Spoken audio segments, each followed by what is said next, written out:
Le point que je vais vous présenter ici, c'est le programme sur la partie environnement. Les enjeux environnementaux, ils sont ultra vastes.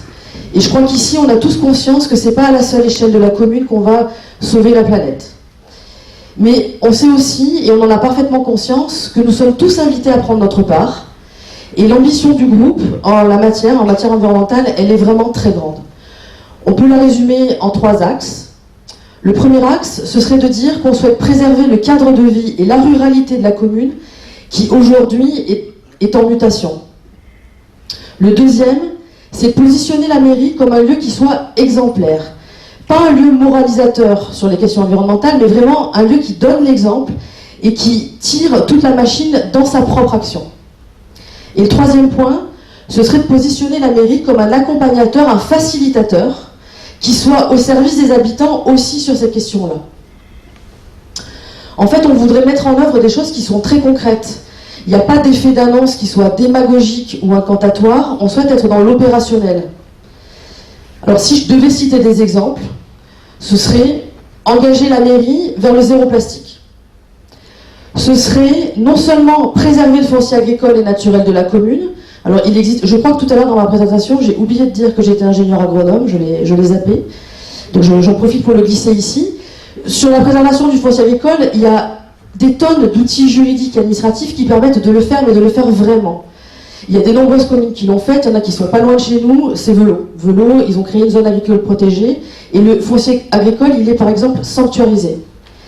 Mais le tout, c'est qu'une fois qu'on a sanctuarisé ce foncier, il faut installer, mais installer vraiment, une agriculture de proximité qui soit viable. Là aussi, il y a des communes voisines qui ont déjà œuvré en la matière. Je vais prendre l'exemple de Coudou, qui a installé par exemple une paysanne boulangère juste au bord des rives de l'Arc quand on sort de la commune.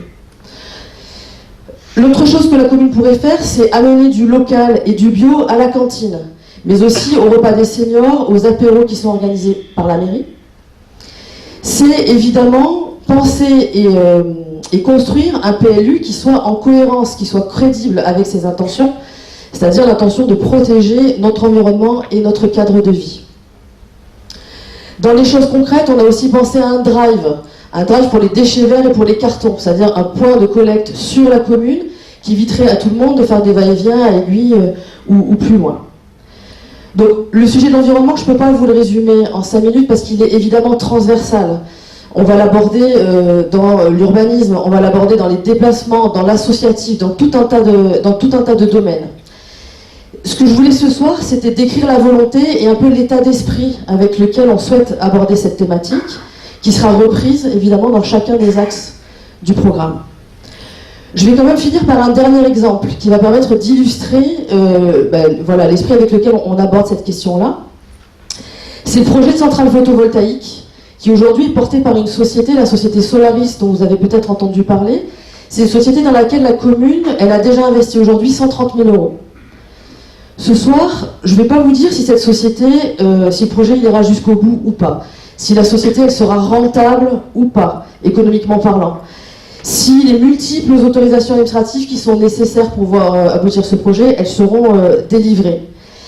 Mais ce que je voulais vous dire ce soir, c'est que pour nous, cette centrale photovoltaïque, ça ne peut pas être un petit bout de sparadrap vert qu'on va positionner en bas de la commune, proche de l'autoroute, pour se dire, plus ou moins fièrement, ben voilà, la question de l'énergie, on l'a traitée.